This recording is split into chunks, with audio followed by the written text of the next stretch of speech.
last meeting we saw the interpolation of finite element method. So I talk about the interpolation of a field, okay, which could be displacements or temperature, whatever, okay, and that resumes to this equation, okay, and you can interpolate inside the elements any kind of value, okay, using this matrix. And I talk to you about the stress tensor, yeah. Yes. And how you can obtain it, okay. And it is basically the projections of the stress vector in the X, Y, and Z directions, okay. And then I briefly also explain you the shear, the strain tensor, okay, and how the several components are made of. And then also about Duke law, okay, for 3D. Okay, so we are going now to pick up this information, okay, and we are going to talk about finite element method for solid mechanics. Okay. So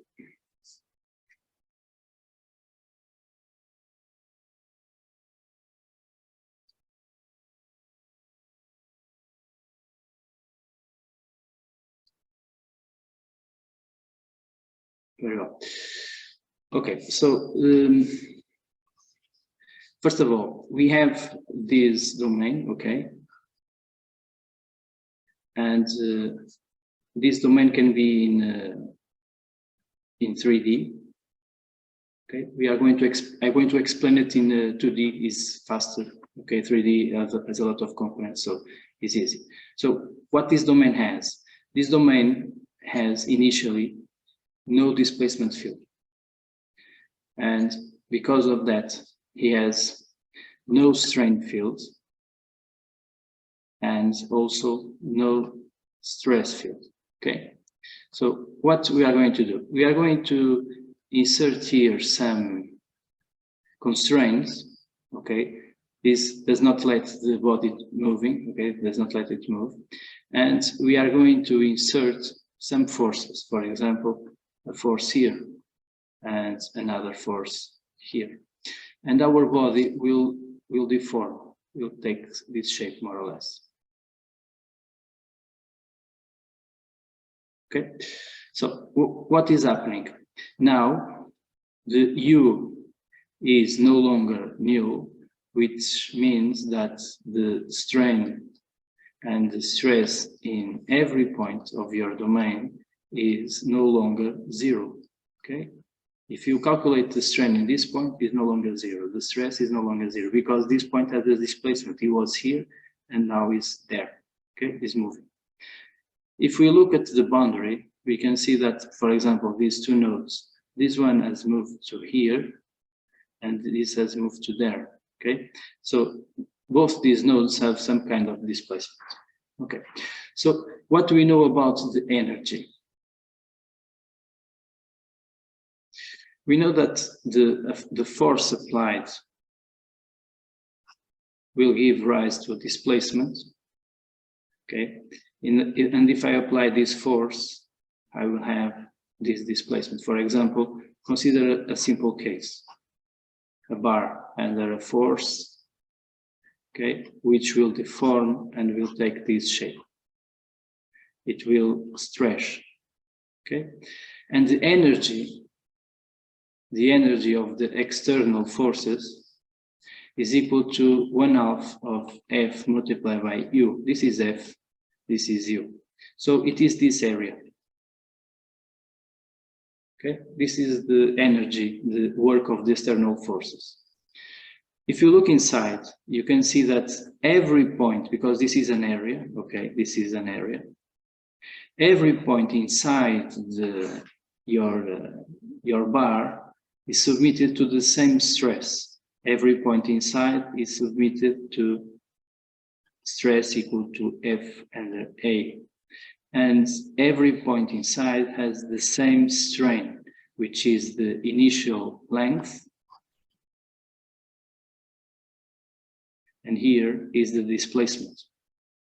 Okay, so from this graph, you can construct for each point, okay, of your domain, you can construct a graph. Notice that this is for each point, okay, a graph of the stress and strain.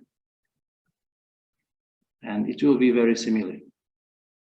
And from here, you can also take this area. And this area, which is the energy of only one of the points, okay, is equal to 1/2 of sigma epsilon, okay? If you want the global energy of your bar, basically you have to integrate the complete volume of your bar. So the complete energy, which is the work of the internal forces, is the integral along the complete domain of the bar, 1/2 of sigma epsilon d omega, okay? And this is for the complete bar. The external forces, the external energy is equal to the internal energy. So you can, because this is an equilibrium, okay? So this is validated, okay? So knowing this, we can now look at here, okay? And extrapolate what we have here to there. First, this is a 1D problem, okay? Very simple to solve. This is a 3D. So this becomes not a 1D relation, but now it will be 3D. And for 3D or other dimensions, this would be 1/2 of epsilon transpose sigma the omega, in which this vector here is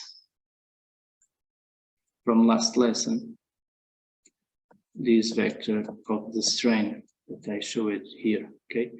All these components aligned, which become these ones, okay?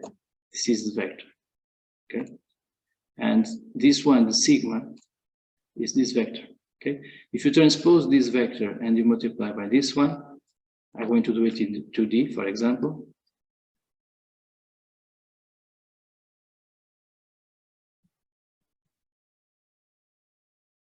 And you multiply by the transpose of this one, you will get that the energy, this part here, will become like this. Yeah, this is internal product anyway, okay? So this will give you a scalar, but this is also a scalar. So what happens here, in this case, over here? What do we know? We know that, let's now build this example. We know that the energy of the internal forces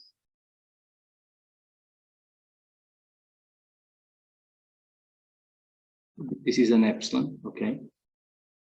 Like here in the other side, the omega is equal to, for example, let's imagine that you'll have a virtual displacement, which is an admissible displacement for your body. He has in attention, he considers these boundary conditions, and that virtual displacement will produce some kind of internal energy. So this will no longer be actually you, but I will imagine that my body will deform, okay? Will deform. So this deformation will become this, okay? And this is virtual. This is not real. I'm guessing, I'm arbitrating some kind of displacement. I don't know it. I'm just guessing. And this displacement, for example, does not move on this point because this point is constrained. But here he has some movement. He displaces here, okay? So, and this will create, obviously, a strain. And this strain is also virtual. It's calculated in the same way. This strain is also L operator multiplied by U. This L operator, for example, in 2D, if you look at here, For example, I know that epsilon is equal to this, but this is this part.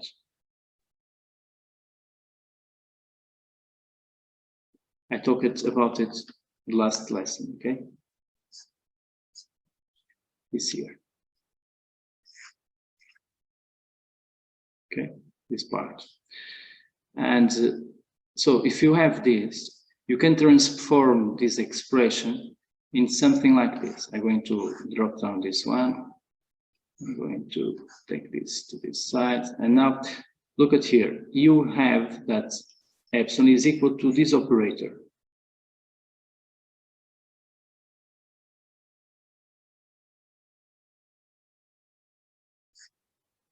Multiplied by u and v. Look at that, it will give you the same. This multiply by this will give you this. This multiply by this will give you that. And this one multiply by this will give you that. So this is what I call the L operator here. Okay, and this is the vector u. Okay, very well. So knowing this, okay, you can now say that, well, so my virtual strain is actually equal to the same L operator, but multiplied by the virtual displacement. Instead of this, it's just L multiplied by this part, okay, virtual displacements. They are not real, okay, they are arbitrary values that I give to get to the final solution, final equation system, okay? I don't have to know these values, okay? They are arbitrary. So I can write now the expression, but the expression using virtual strengths, which will get you something like this. Here is the virtual. And once it is virtual, you can also write from this side, you can see here that the external force is 1/2 of Fu. So if you have this force here applied, okay, you can write something for it. For example, you can write that is 1/2 of the force applied multiplied by this. What is the catch of this? This is a vector now. And this is also a vector. What I have to do is put the displacement first, and I will transpose it and multiply to vector f. Is the same. What is this? This is the displacements. You know, you have these points on your domain now. You have these points on your domain because you are dealing with meshless or finite method. And if this force here is applied, your vector of the forces, the complete vector, is of this node, the force here applied in this node on x and y. Force applied on node 2 on x and y, etc., until node n, whatever, until the last node. So it will be this big vector, okay, which has the size of number of nodes multiplied by doves. Doves are the degrees of freedom.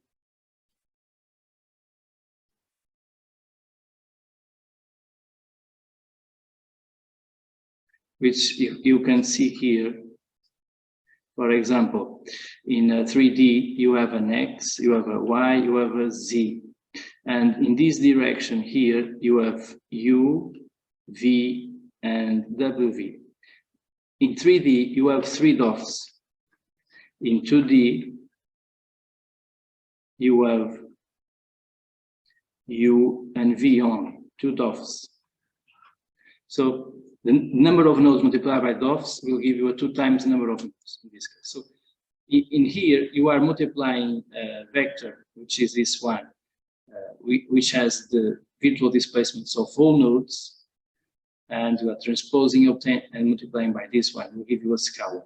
For example, if this U is something like this, the transpose, okay, I'm going to write it, the transpose, will be something like this. On the node 1, on the node 2,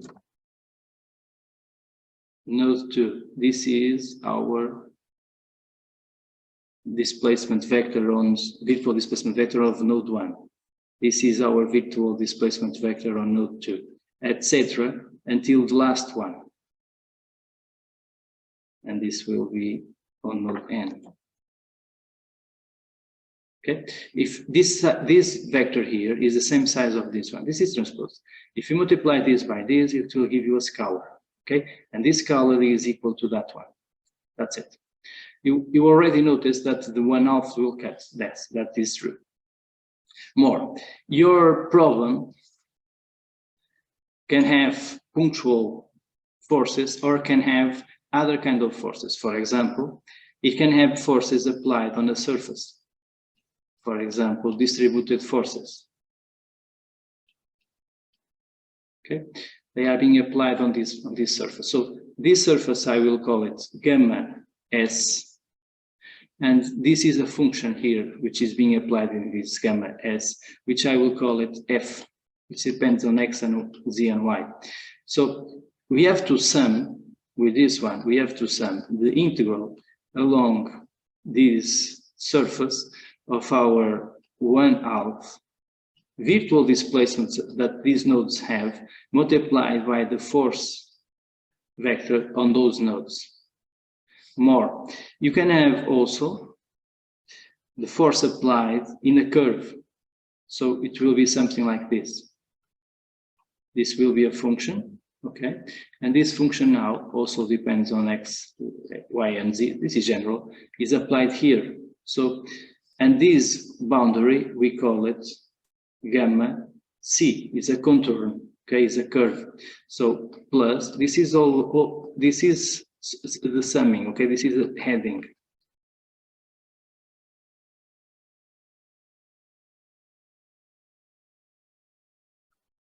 Okay, more.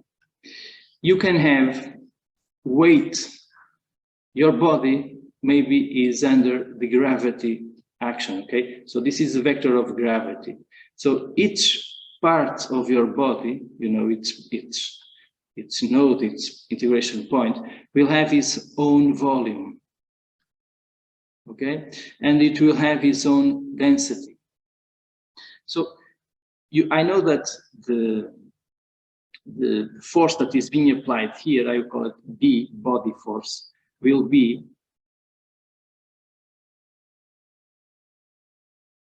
sorry, let me just put it here on the side, will be something like this. Of this point here, it will be our G vector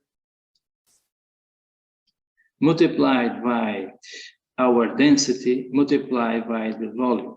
So I have another, this is just for this point. For that point, I have to calculate the same and the same, so to every point of my problem. So because every point of my problem will distort, will deform, you can see it here, okay? I show it here.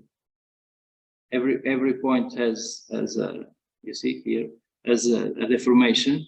So the gravity will, the body force will deform and will produce work because the point will move. So it lacks here a last term. I have to integrate along the complete domain. Every virtual displacement multiplied by the corresponding B. And that's it. This is the four kind of forces that we have. Punctual forces, forces distributed in an area, forces distributed in a curve, and forces from the body forces, okay? Which is this. So the expression is actually very large, this term and these four others, okay? Now, we can you can look at them isolated. I'm going to do that. I'm going to look at this one isolated to see what I can do with it. So let's look to this one to see what happens from here. Well, what I know about this, I know that this part is equal to matrix L multiplied by our delta U. Okay, that's what I know. Well, this matrix L is equal to, I'm going to just copy paste it, it's faster. This matrix L, this part here, okay, is this part. And this is special. This is just for our integration point. So if I have a domain, I have to look to each one of these points which are inside of my domain. All of them, the sum of them make my domain. Okay, so this is an integral. So I have to do it for this point, and I sum it to this point, and I sum to this point, etc. So I'm just looking here to the virtual displacement, to the virtual strain of one particular integration point. So this vector here in the end is also for that particular integration point. And we saw last week that this vector here is actually, you can see it here, is actually this one. You see it here. Okay, so you can say that this expression is equal to L multiplied by, I'm going to call it an H matrix, okay, which is specific for that integration point, and then multiply by the nodes, by the nodal values of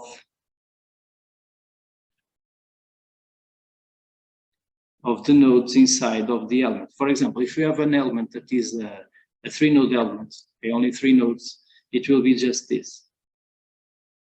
If this integration point is inside of an element which has 3 nodes, node 1, 2, and 3, it will just be these 3 values, okay? But these values are also, this part here is also virtual, which means that this is also virtual, you see? Everything is virtual. And this H matrix is actually equal to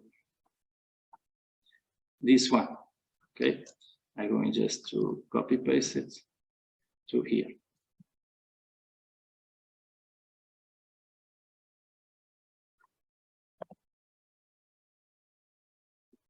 Okay, this H matrix is this one.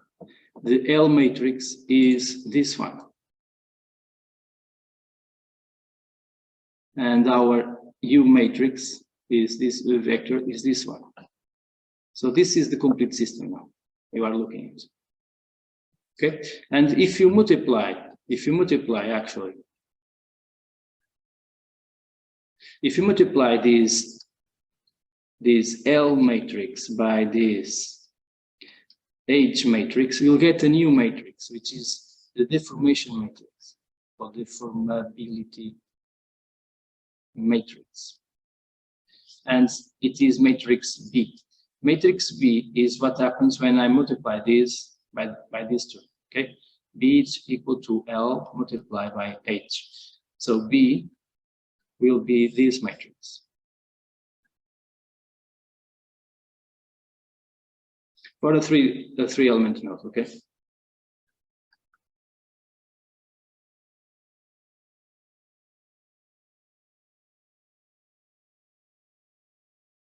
And the other ones are equal. I'm going to copy paste it, okay? For node 2. And now is equal for node 3.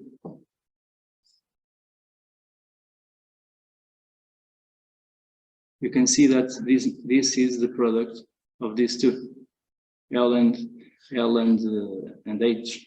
Okay, so I can say that our virtual strain on the integration point is equal to the B matrix of that integration point multiplied by these virtual displacements.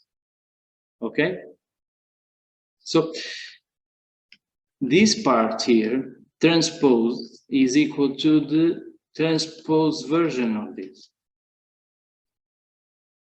Okay, this.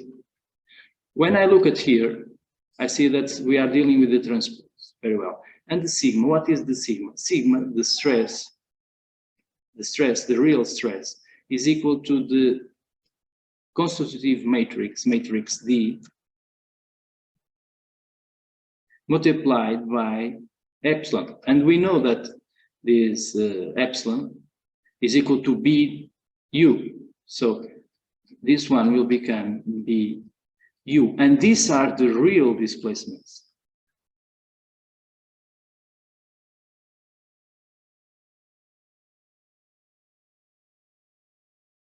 Okay, when I combine everything here in the expression, okay, I get that this is equal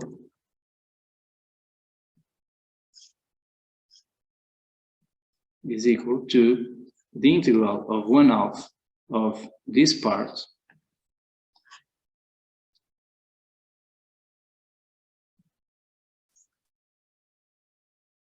multiplied by this part. Okay, you can see it happen. Now, this can go outside the integral. This also can go outside the integral, it does not depend on the integral. And this can go outside the integral also. So you will have this.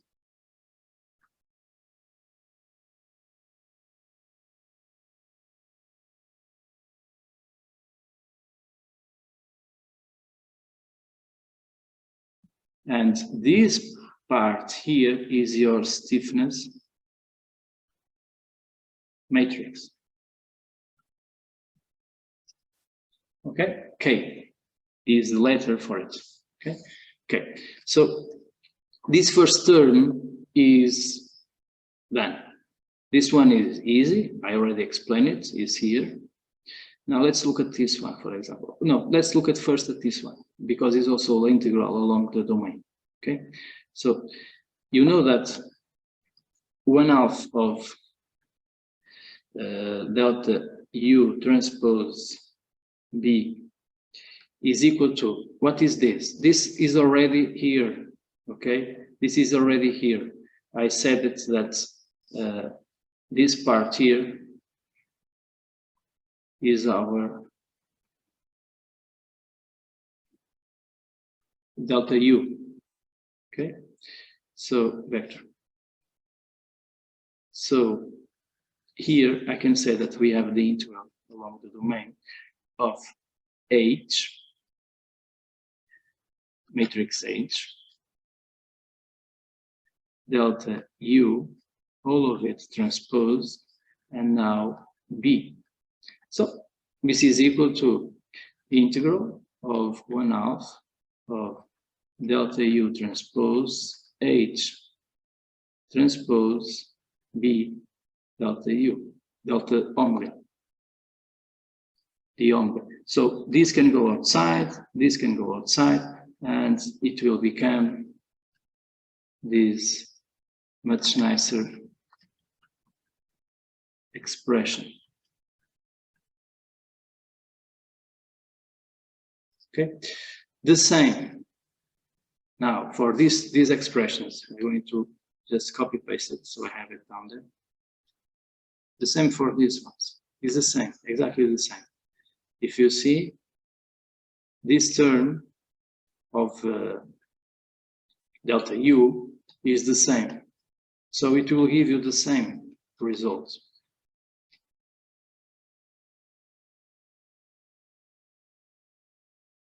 You just have to look to the up expression. It will give you the same results. And this one also, okay, it will lead you to the same results. But the integral is made now along the surface boundary and now here about the curve boundary. Okay, so when I combine every one of these expressions, okay, to obtain this one, I'm just copy and pasting this one because it's the one that is different.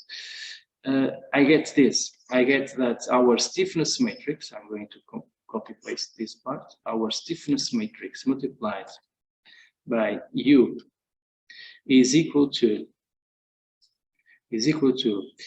this component, the body force component, okay, plus this component, the forces applied on the surface, plus the forces applied on a curve, and to end the forces, the punctual forces. Now, what can we see here? We can see that this 1/2 can cut. You see, this 1/2 can cut. So I will, well, I'm trying to cut it, it does not let me. Okay. I will cut this 1/2. All of them will disappear. Let me just copy paste the full expression to here, and now let's cut it. Now, the 1/2 will disappear. More. The delta U also, all of them have delta U. Okay, and I will remain only with these integrals that are here. I remember that is the K matrix, so in the end I will have the K matrix multiplied by vector U must be equal to, this I will call it the force, the body force. This I will call it the forces applied on the surface. This I will call it the vector of the force applied on a curve. And this is the punctual forces. I will call it FP. So in the end, I will have this FB plus FS plus FC plus FP, okay, which is actually the vector of the forces. So this is my system. The equation system is this one.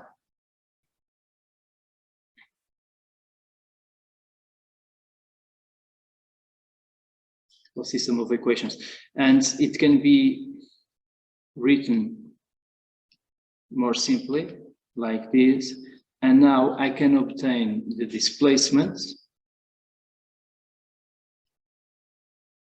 by this, inverting the K matrix and multiplying it to F. Okay, this is how I obtain the displacement, okay, in our problem.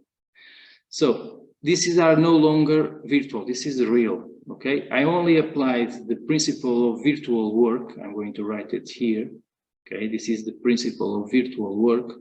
So I can get the final expression, which is this one, okay? And it will give you the system of equations. So now, more stuff.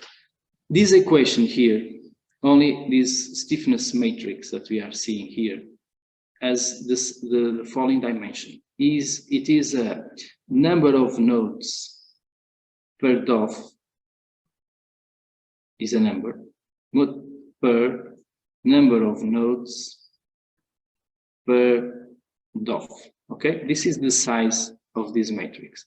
The size of this U is simple, is the number of nodes per one.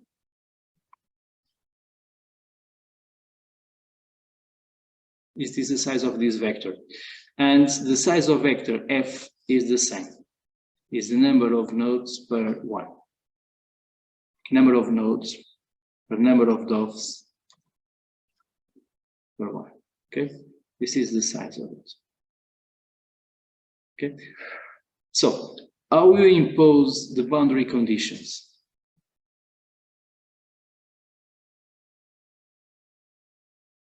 The essential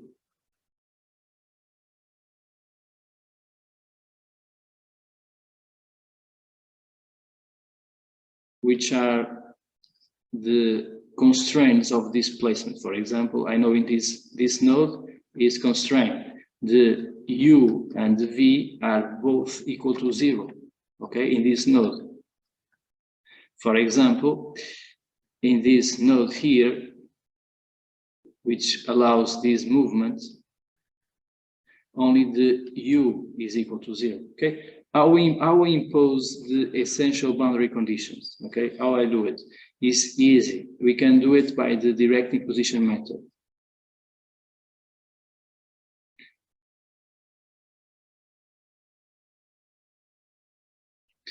Well, our matrix, our K matrix, after we assemble it, okay, it will be something like this. It will be, let me put it here, a square. And now I have to do some lines here.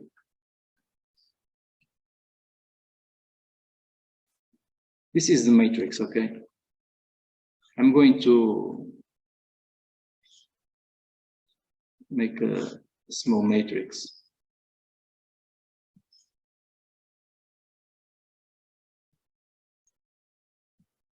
Well, here we have a matrix of a problem with 4 nodes. And I'm going to do the... So this is our K matrix, okay? This is our K matrix. I'm going to write it here. Okay, equal to this. Well, because I will need this matrix a lot of times, several times. I will copy paste it. Okay. This is our K matrix, the original one. So after you calculate this, okay. For example, for this kind of problem, imagine that you have only. You only have 4 nodes on your problem, okay? A simple problem, so you can understand how we impose generally the boundary conditions in finite element method, okay? So you only have 2 elements, okay? 2 elements. And you know that in these elements you have a full constraint, and here you have just on Y. So here, this is node 1, 2, 3, and 4. Okay, so element 1 and element 2. Element 1 is constituted by node 1, 2, 3. And element 2 is constituted by 1, 3, 4. Okay, and how do we impose this boundary condition? Well, the stiffness matrix is calculated using this, okay, that we saw previously. But what about the boundary conditions? Well, I know that in node 2, my U2 is 0, 0, and V2 is 0. And node 4, only the V4, you see, is 0. In this matrix, each one of these parts here represents, here, this column, okay, represents our U1, V1, U2, V2, U3, V3, U4, V4. And here is the same. U1, V1, U2, V2, 3, and 4. Okay. After you calculate the stiffness matrix as you are doing here, I can assure you that the ones that I'm going to paint will be non-zero, and the others will be 0. So this will be for sure not 0. These cells that I'm painting. Oops.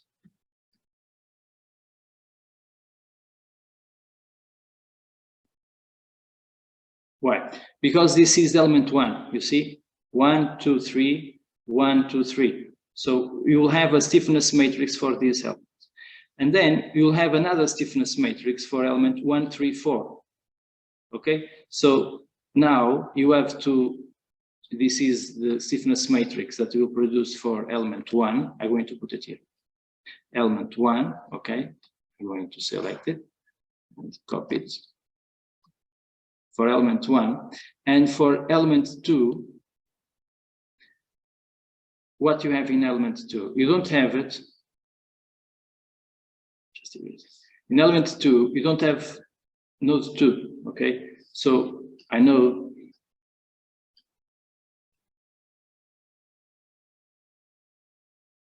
everything related to element 2 will be 0, okay, for sure.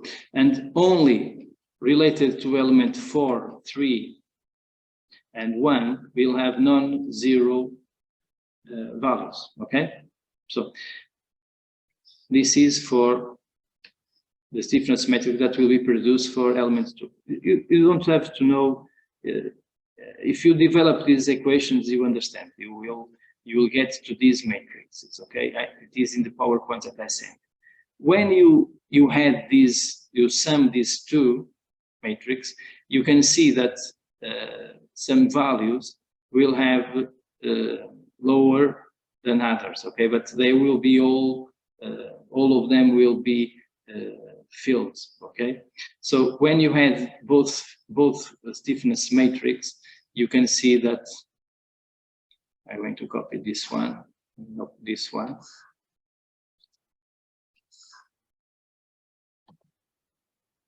You can see now that this is K1, okay, and K1. You can see that if you are going to reduce a little bit the size of it, you can see that I'm going to put the sum in brown. Okay, so this sums with that one. So this is brown. These intersections will be brown. Only the intersections. Okay, when you intersect this one with that one, but so this has to sum with that matrix. Okay, this is the global matrix, and then you have the remaining part, and the remaining part is if you sum the yellow or the orange with white becomes orange, orange, orange. Here you don't have nothing. You see, orange, orange, orange, orange.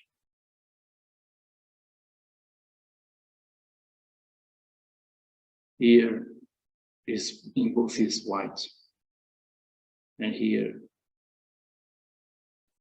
orange with white becomes orange. So this is the final matrix. Okay, something like this: zeros, intermediate values, and high values. Okay, so what you have to do to impose the boundary conditions? You know that you have a boundary condition on node 2 and node 4. Yes, that is what you know. So if you want to impose those boundary conditions, I'm going to copy it. You have to construct a matrix. This is what the codes do, okay? You construct a new matrix and you call it the constraint stiffness matrix. Put there a C. And you go to the values, the nodes where you have boundary conditions, these two, node 2, for example, and you zero the complete line. For example, if node 2 has the degree of freedom U2 equal to 0, does not move, which is this one, sorry, which is this one, okay? You just go here and you force all this to become 0. Sorry, this part is not yet. If node 2 also has the V2 equal to 0,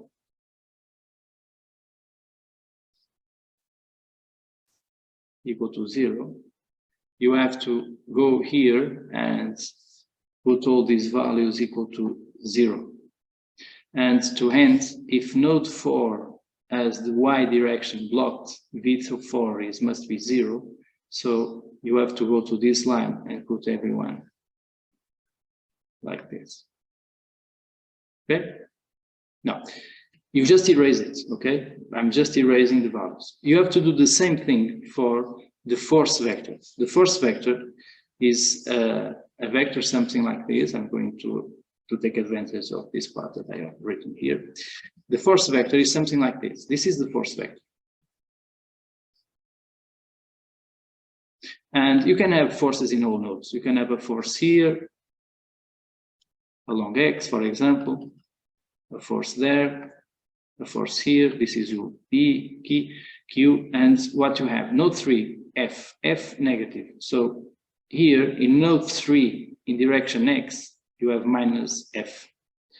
In node 3, in direction Y, you have P positive. And node 1, in direction Y, you have Q negative. All the other values are 0. Okay, this is your force vector. To impose the boundary conditions, you have to be sure that this value is 0. Also, this value is 0, and this one is 0. For now, it is, so it's okay. This is how we impose boundary conditions. Now, more. After doing this, taking these all zeros, you should. Oh, I can do it here. You go to the diagonal part. You go to the U2 again on the columns. U2, and you put here a 1. You go to V2, you cross it V2 with V2, and you put it to 1. And you go to V4, you cross it with V4, you put it to 1. So everyone here is 0. Everyone is 0 here. Everyone here is 0. And also here, okay? And the final result, your U will be this KC inverted multiplied by F. This is where you get solution. Okay, and what happens in next? You can calculate the strains and stresses at the elements.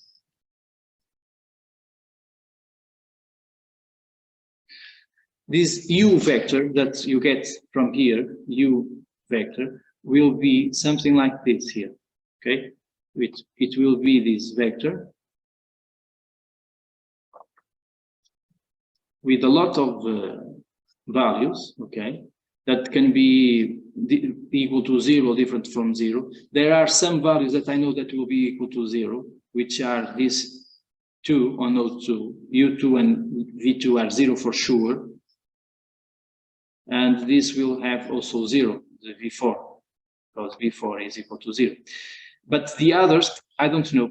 The others I don't know, it will be the result that I get, okay? But they will be non-zero, and they will be values, okay? For example, this one will be 3.1, this will be -2.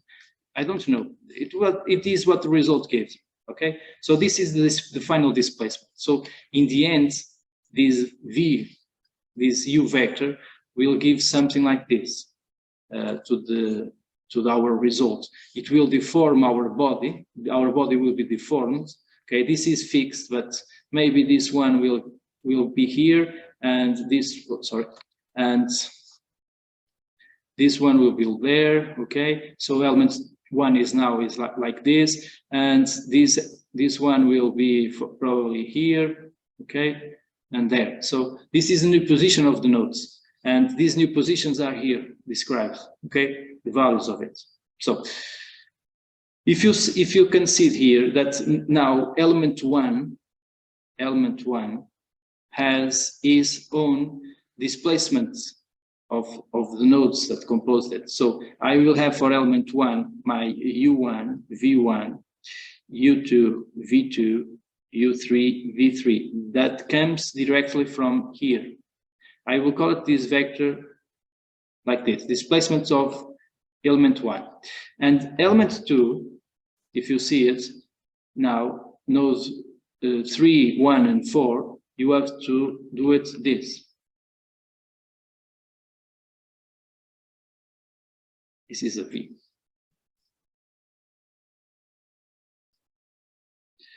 3 and 4. And you fill it with the values coming from here. And now you can obtain the strains, you see? The strain vector, the strain tensor of element 1, or strain vector in this case, is equal to the B matrix of element 1 that you already calculated here for element 1, multiplied by the displacements of element 1. So it will be this matrix. It's the same thing that we have here, you see? It's the same thing. It will be this one, just for element 1, multiplied by this vector. But now all of them are real, they exist. They are not virtual, these displacements. They exist, they are numbers. And this will give you the just for element 1. Okay? For element 2, you just repeat the process. For element 2, you just repeated the process, but you call it everything that you have calculated previously for element 2. And you know that element 2 is constituted by, and this is 4. 1, 3, and 4.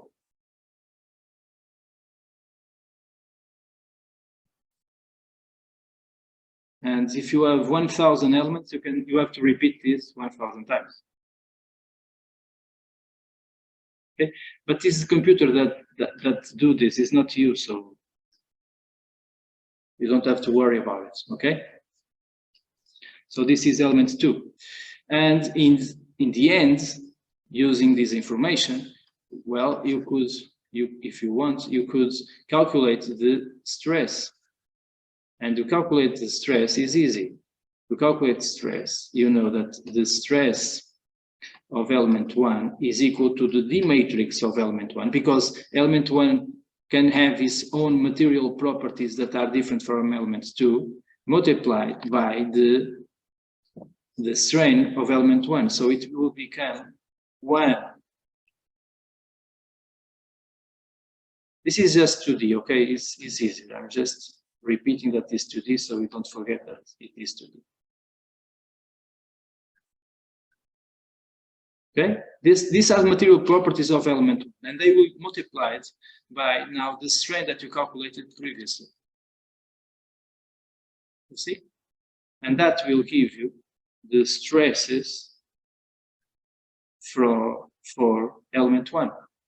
And now you want the stresses for element 2 is the same thing. You just repeat this process here, but now for element 2.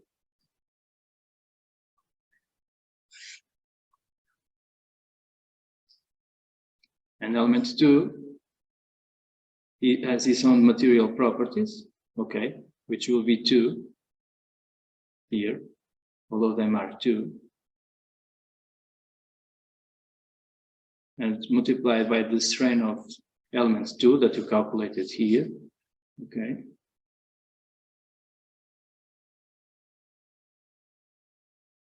And as you can see, this is possible to be programmed, okay. This is a loop, okay. So with this, in the end, we'll have our domain, okay, deformed, and inside of each element, or for each element, because they are triangular elements, and for each element, okay, you will have its own strain, its own stress, and here its own strain, its own stress. Okay, and when you have a larger problem, okay, you can pick up a finite element method result, any kind of finite element method result, and you have, for example, if I can draw it just for. Imagine that this is your domain. You have a lot of elements here, okay, several elements, and the integration point of each element. For example, let's analyze sigma xx, okay? Each one of these points is its own sigma xx. So you can make isocurves now, because each element will have its own, you see each point has its own stress, and the problem will give you, for example, this kind of solution of the picture. Okay. Let me just do this so I don't get mixed up colors. For example, something like this, okay?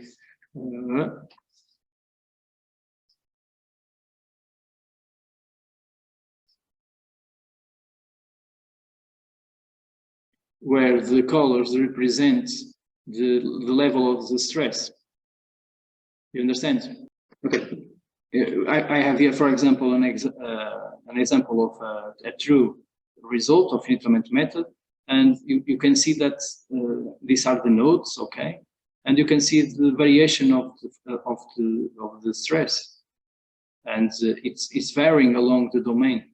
You see, so it's different from point to point, and why? Because in this part of domain, the result coming from here gave me a certain stress, and in this part of domain gave me another one. So this is a scale of colors that represent the magnitude of stresses, okay? So for the complete entire problem, okay, you have different colors, and and those colors represent the stress state.